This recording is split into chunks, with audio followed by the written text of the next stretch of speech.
Let's get physical. It's Jordan here, back again with this month's update and all the PlayStation 5 and Xbox physical releases coming for March. As always, this video series is researched, written and edited by my main man Tim, so thanks to him for this. These are his words, not mine. Let's see what we've got this month. 2 Point Museum is releasing on the 4th of March for Xbox and PlayStation 5 in both North America and Europe. The latest released by the UK's 2 Point Studio, a team of industry veterans behind titles such as Theme Hospital, Populous 2 and Black and White. With the studio's 2 previous releases, Hospital and Campus, being well received, there is understandably a lot of hype for this one. A sim game where you design and curate exhibitions, manage collections and ensure the museum thrives as an attraction. Definitely worth picking up for those who enjoy combining creativity with strategy, all wrapped up in a mix of British humour. And my executive producer Jennifer M has chosen this as her pick of the month. Suikoden 1 and 2 HD Remaster, Gate-Rune and Dunan Unification Wars is releasing on the 6th of March on Xbox, PlayStation 5 and Switch worldwide. One of the most beloved RPG duologies of all time finally gets the HD Remaster treatment, and from what we've seen so far, it looks like an incredible job. Suikoden 1 and 2 are known for their deep storytelling, massive casts of over 100 recruitable characters each, and their tactical war battles. These remasters promise improved visuals with remodeling and lighting effects, not just an AI filter. A very well done, modernized UI, updated battle speeds, and quality of life upgrades while keeping the classic charm intact. In this day and age, a remaster handled so sensitively is impressive. It shouldn't be, but it is. If you've never played these before, this is the perfect time to dive in, and if you haven't, well, this is gonna be a must-own title. And my executive producers, Adamantium, Vey, Dave Horworth, Dave Huswaite, Sora Cat, Josh Foote, God of Resin, Feig, Robotech, Thorn Metaluna, myself, and Tim have chosen this as our pick of the month. And if you want it, and I know you want it, or any of the games in this episode, please consider using the purchase links down below in the description and pinned comment. Purchasing via those links massively supports me and Tim to keep making great content, useful content for you guys. VGP are a great company with free worldwide shipping on orders over 80 Canadian bucks, which is about 60 American dollars, not that much. Plus each week you get put into a draw to have a chance of winning a $10 discount coupon if you purchase via my links, the winner of which I announce every Monday in the Switch edition of this video series. Thank you so much for your support. What else do we have this month?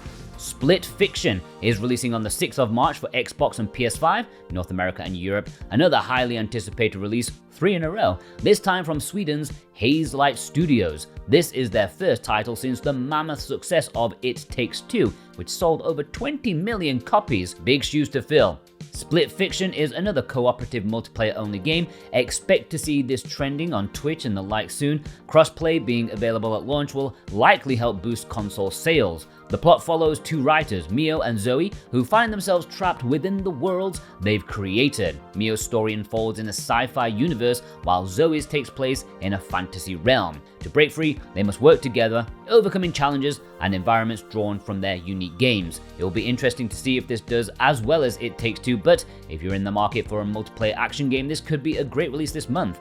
And my executive producer, Dane Wilkinson, has chosen this as his pick of the month.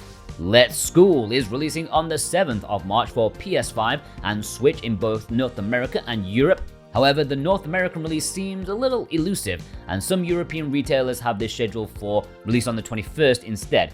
If you just can't wait or you're struggling to find a copy, a Japanese version is readily available on PlayAsia. But what is the game? From Chinese studios, Pathia Games, Let's School is a sim where you step into the shoes of a principal tasked with renovating and overseeing your former school. The game revolves around 2 main elements: building and designing the school, while handling the relationships and interactions between students and teachers. This has received very positive reviews so far, so if you love sim titles, likely a must buy.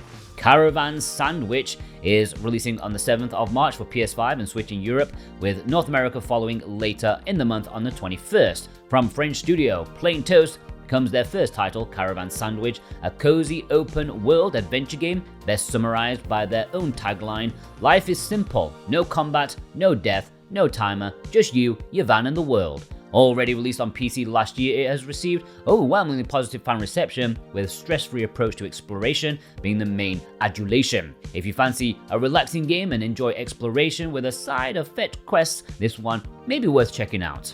Dwerve is releasing on the 14th of March for PS5 and Switch in North America, a pixel art tower defense RPG that seems to have eluded most players considering it was originally released on PC back in 2022. Fairly middling reviews on this one, but mainly just crickets because hardly anyone's talking about it. Initially a Kickstarter project in 2020, it does have its fans, but they don't seem to sell it particularly well. But my executive producer, Brent McLean, has chosen this as his pick of the month.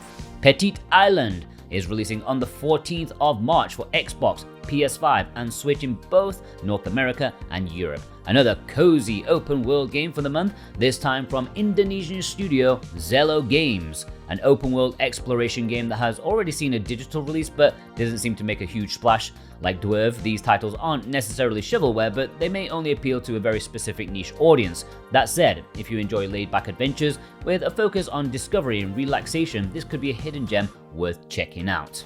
Sugardew Island is releasing on the 14th of March for PS5 and Switch in both North America and Europe. Yet another cozy game, this one not even attempting to hide it in its derivative naming. There's very little to say on this one. The demo's gone down poorly with claims that it's rather dull and offers nothing new. It's fair to say this is perhaps slightly shovelware. That said, if you have an endless appetite for farming sims and life sim aesthetics, you may still find some charm here. Just don't expect anything groundbreaking.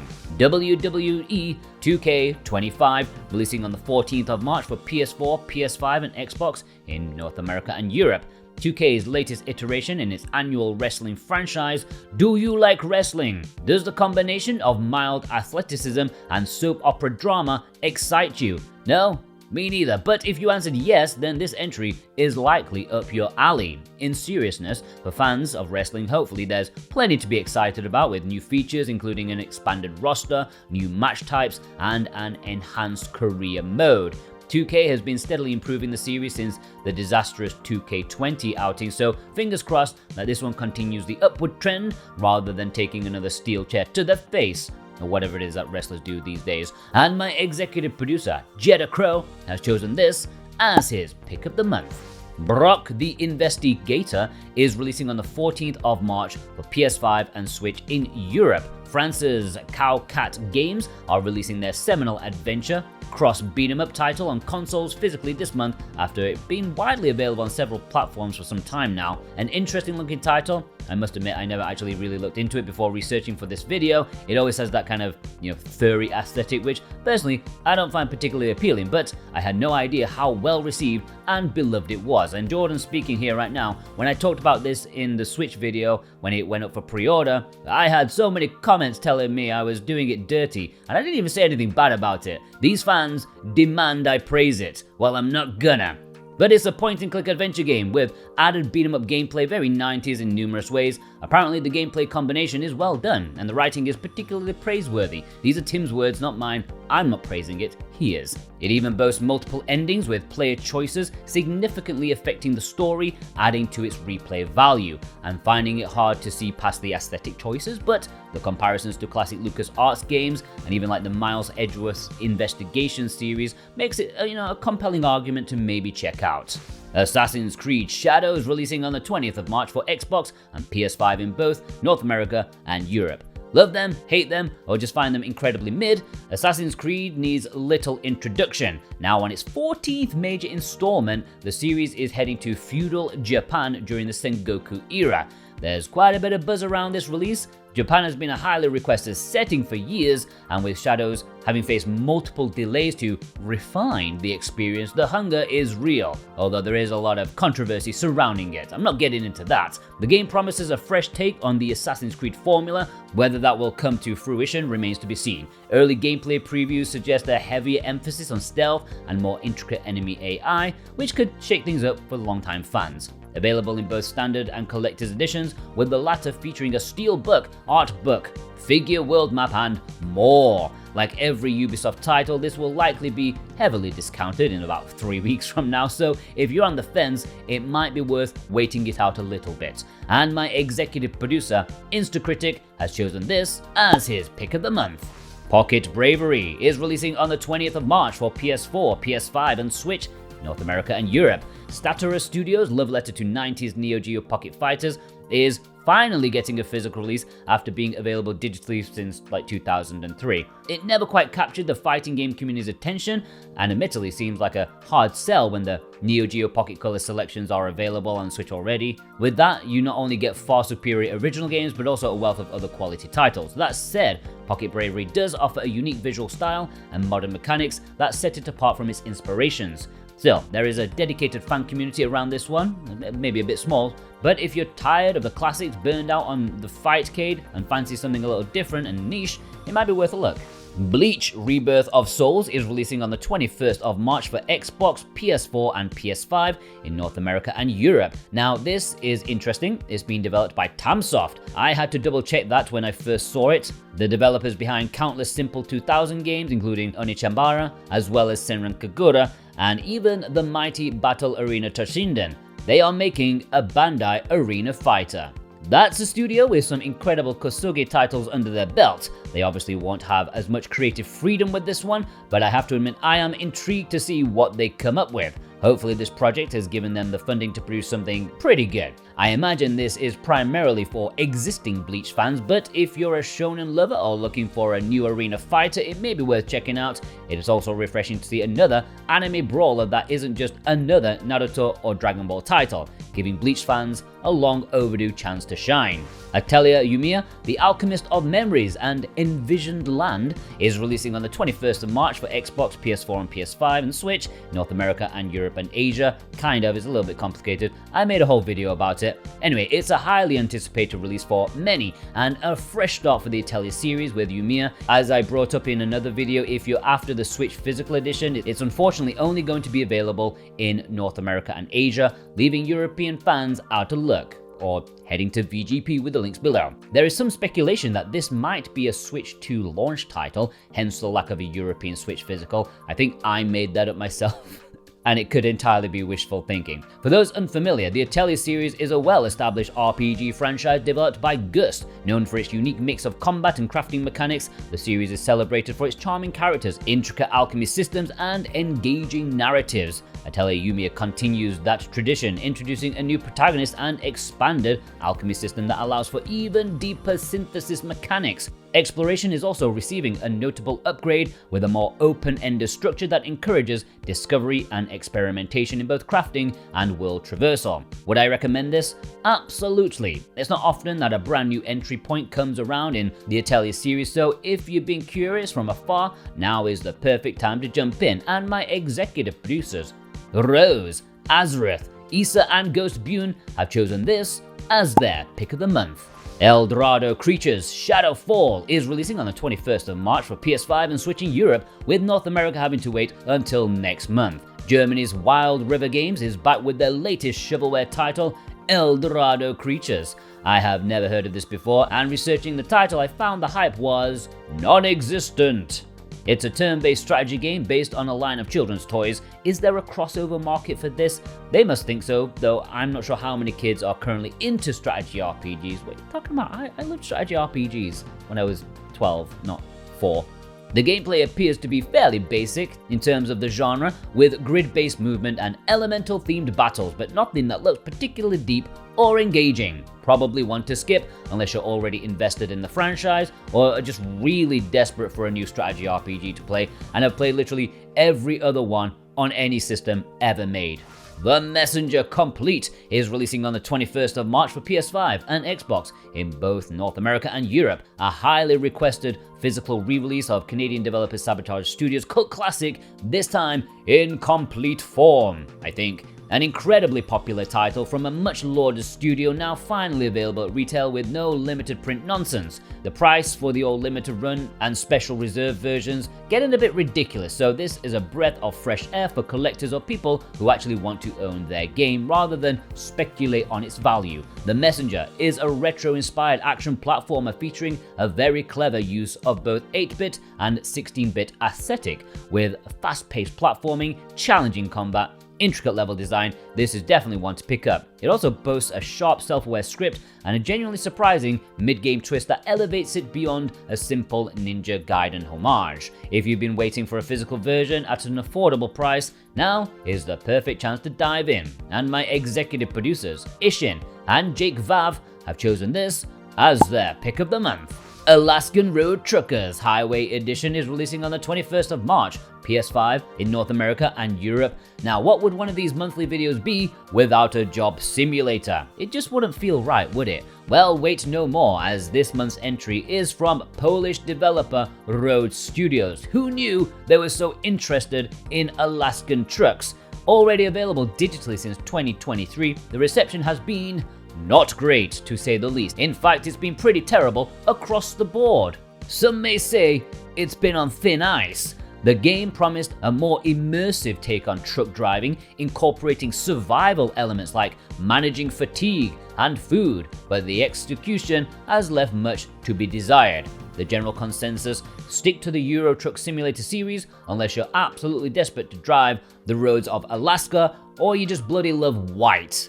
Even then, prepare for a rough ride, as reports of clunky controls, poor optimization, and lackluster gameplay have plagued the title since launch.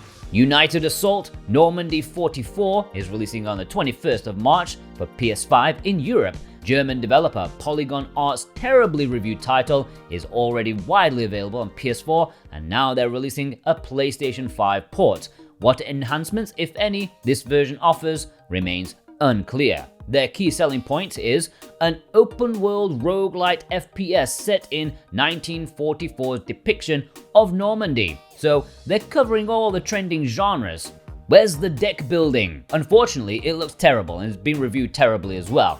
Even the most die-hard of World War II enthusiasts might struggle to find anything redeeming here, given its clunky mechanics and lackluster presentation. Where's the monster catching? United Assault World War II is also releasing on the 21st of March for PS5 in Europe, another release from Polygon Art, and this one is even worse. Despite launching digitally 2 years ago, it is still in early access. Yes, you read that right, an early access game getting a physical release. Bold move. I try not to be too negative about games. I genuinely respect the hard work that goes into development. I understand tight deadlines, poor funding can make releases less than perfect, but releasing titles of this caliber makes it difficult to say anything kind. The visuals are rough, the gameplay uninspired, and the general reception abysmal. I would personally recommend avoiding both of these without hesitation.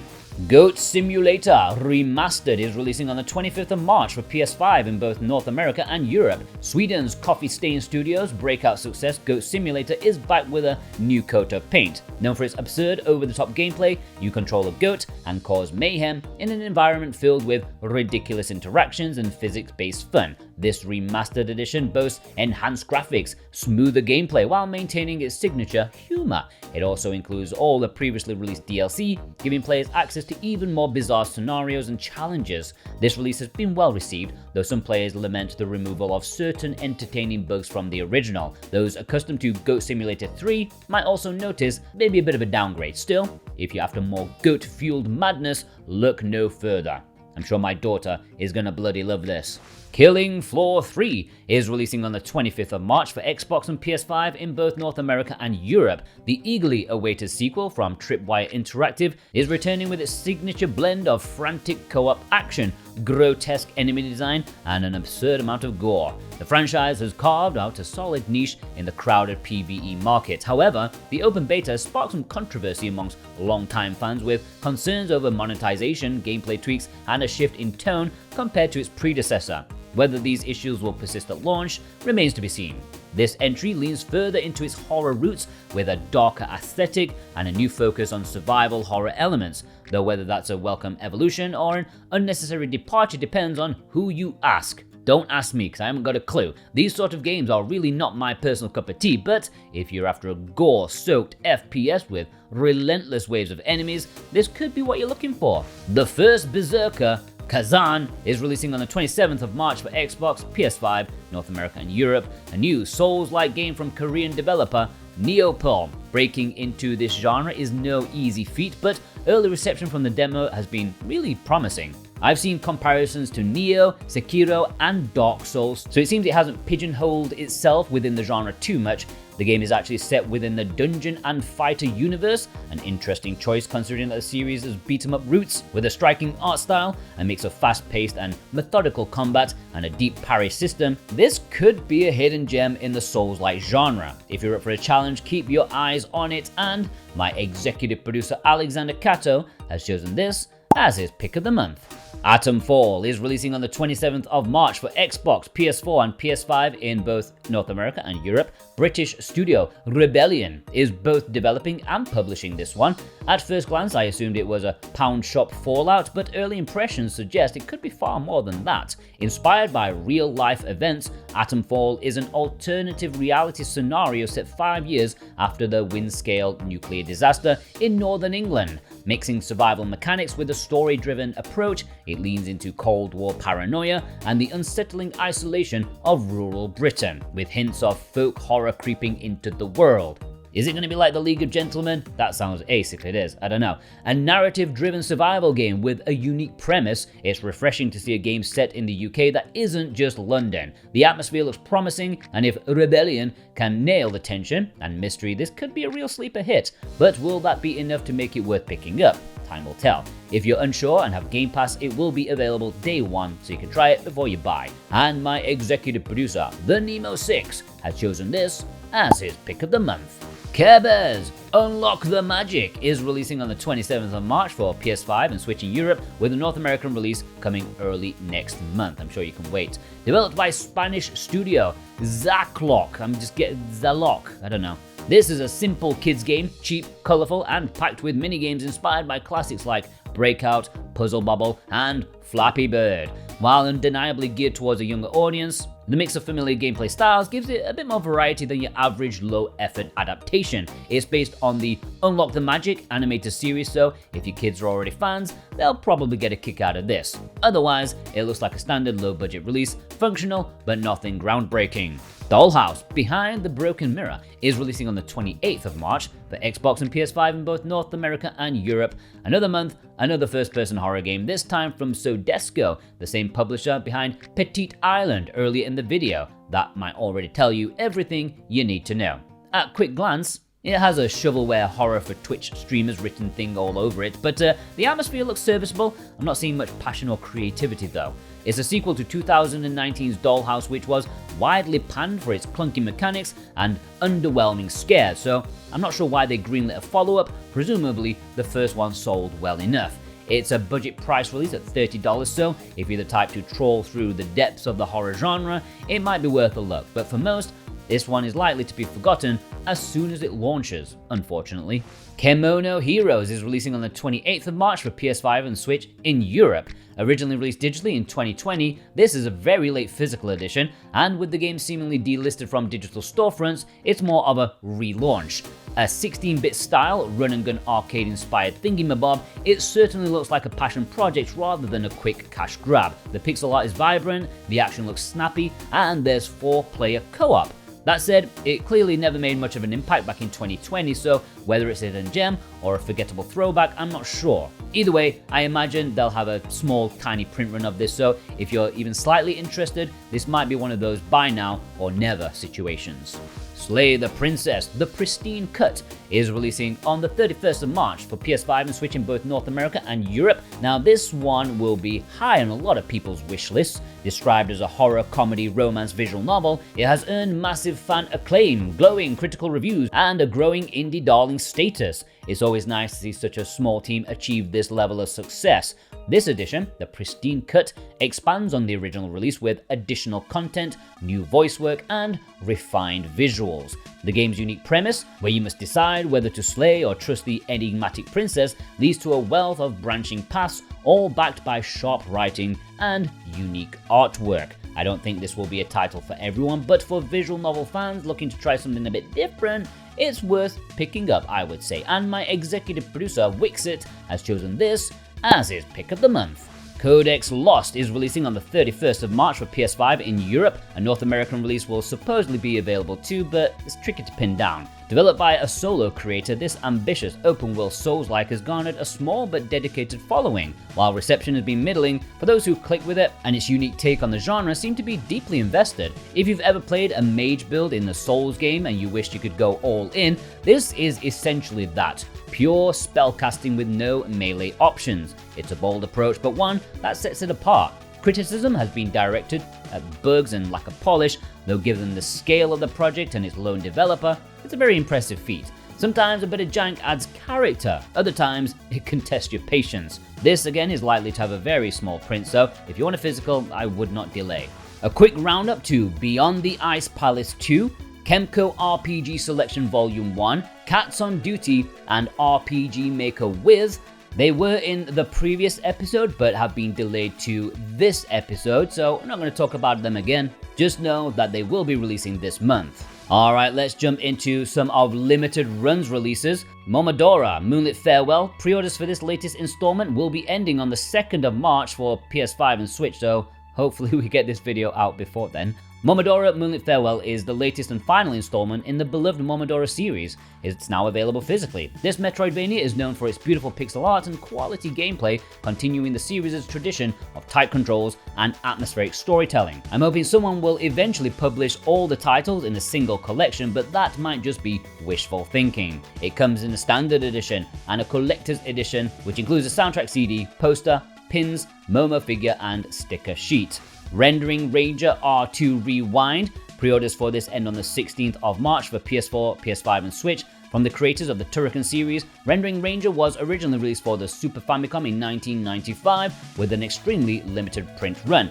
It has quickly become one of the rarer and more expensive games on the platform. Now it's finally accessible to a wider audience, complete with modern conveniences like rewind and save states. A hybrid of run-and-gun action and side-scrolling shmup gameplay, it holds up surprisingly well. It's coming in a standard edition as well as an Armageddon edition. Yakuza 5 Remastered. Pre-orders for this end on the 2nd of March for Xbox and PS4. If you watched the last couple of monthly PS5 vids, you already know my stance on these releases, so I'll skip the diatribe against limited run and just say this: Yakuza 5 is a fantastic game, well worth owning, but widely available for significantly less as part of the Yakuza Remaster collection on PS4. That set includes Yakuza 3, 4, and 5 for just like $20, you know? You can buy that with the links below. Or you could get limited runs version for a single game, and that's like $35. Still, if you're an Xbox player, then you may want to consider the limited run release. There's a standard edition as well as a classic edition. The Phantom. Pre-orders end on the 23rd of March for PS5 and Switch. This to me personally looks very ugly. I do not see the appeal whatsoever. That said, I seem to be in the minority as there is a surprising amount of passion and excitement for this title online, which is always nice to see. So, what is the Phantom? Originating from the 1930s, it is credited as the first costumed superhero, paving the way for the Caped Crusaders that followed. Nearly 90 years later, he's back, and his adventures continue in this brand new arcade-style beat-em-up. Star Wars Episode 1 Jedi Power Battles. Pre-orders end on the 23rd of March for Xbox, PS5 and Switch. Hate to be so negative. LRG put out some decent releases, but this just feels ridiculous. A remaster of a game nobody was asking for with no meaningful improvements. The original PS1 version is dirt cheap, readily found for as little as $10, so there's no game preservation argument here. It's not some lost classic being lovingly restored, it's just slop. It's a game that has aged like milk being restored for $35, or a nice $80 premium edition. If you have fond memories of it, great, but for everyone else, don't let the fear of FOMO get the best of you. Just skip this one, it's not a great game. Alright, let's jump into the import releases for March. Remember, the link's down below for these. If you click the link, you can get 5% off with my code Jordan2025. The Ouroboros King is releasing on the 6th of March for PS5 in Japan. Developed by Solo Dev, this game is a fusion of traditional chess and roguelike mechanics. Available digitally on PS5 and mobile, it has performed well in streaming circles. Not for everyone, but if you fancy chess with some extra steps, it might be worth checking out. Venus Vacation Prism Dead or Alive Xtreme, releasing on the 27th of March for PS5 and PS4 in Japan and Asia. As it stands, only the Asian version includes English, so be sure to check the link below in the description to get the right one. Team Ninja's seminal Dead or Alive series likely needs no introduction. It's been an iconic fighter for nearly 30 years. This, however, is not a fighting game, but a continuation of the Xtreme spin-offs, now with all the pretense of volleyball and jet skiing stripped away, revealing a pure dating sim. The focus is on collecting new outfits, managing character relationships, and engaging in light minigames, all wrapped in the franchise's signature fan service-heavy aesthetic. Although I personally would have liked a new entry in the fighting games, these spin-offs remain absurdly popular, some of the best-selling titles on PlayAsia, which baffles Tim. I understand why. You don't need to make an argument to me as to why you like it. It comes in a standard, a premium, and a collector's edition, and I won't make Jordan read out everything that comes in the collector's edition for his own sanity, but just so you know, if you're a cultured fella, you're probably going to want to import it. This may be one of the biggest imports of all time for the PlayStation 5. Ninja Gaiden 2 Black is also releasing on the 27th of March for PS5, exclusively at PlayAsia. Although VGP do have some copies for North American people, Team Ninja is unstoppable this month. Ninja Gaiden is a true classic that spans so many console generations, making it a title many of us have fond memories of. A series that, for a time, seemed completely forgotten by Koei Tecmo. This remaster is already available digitally and has been very well received. There's some connotation about it being based on the Sigma version rather than the original, but at this point, bickering over which Ninja Gaiden version is superior is practically part of the lore. That said, Sigma does include some extra content and refinements, so I guess it's not all that bad. I know it's an extremely unpopular opinion, but I always love the Sigma versions, Purple Mist and all, and I'm very keen to pick this one up. I'm just so glad for more Ninja Gaiden. From what I understand, PlayAsia had a hand in making this physical release happen, a title that originally had no physical release planned in any region, and given how rare it is to see Ninja Gaiden get this kind of treatment, I would say it is definitely worth supporting. And with Ninja Gaiden 4 finally announced, now is the perfect time to revisit the series and support it and just see what all the fuss is about. And my executive producer, Brotorius, has chosen this as his pick of the month. AI Limit is releasing on the 27th of March for PS5 in Japan and Asian regions. PlayAsia lists only the Asian versions as having English support, while the Japanese release seemingly does not. As always, click the links to make sure you order the right version. From Chinese developer Sense Games, AI Limit is a post-apocalyptic action RPG with fast-paced combat, cyberpunk-inspired aesthetic, and a heavy Souls-like influence. But everything does these days. Players take on the role of Arisa, an augmented warrior exploring a crumbling world filled with biomechanical horrors and brutal bosses. Sounds like my workplace. This game emphasizes fluid movement, weapon variety, and deep customization. The demo dropped last month to middling reception with some arguably unfair comparisons to Code Vein, but also plenty of praise to balance things out. With so many Souls-like launching this month, there's a real risk of this one slipping under the radar. A Western physical release seems unlikely, but stranger things have happened, so you never know. In Japan, these two games are also releasing physically, but they don't have English.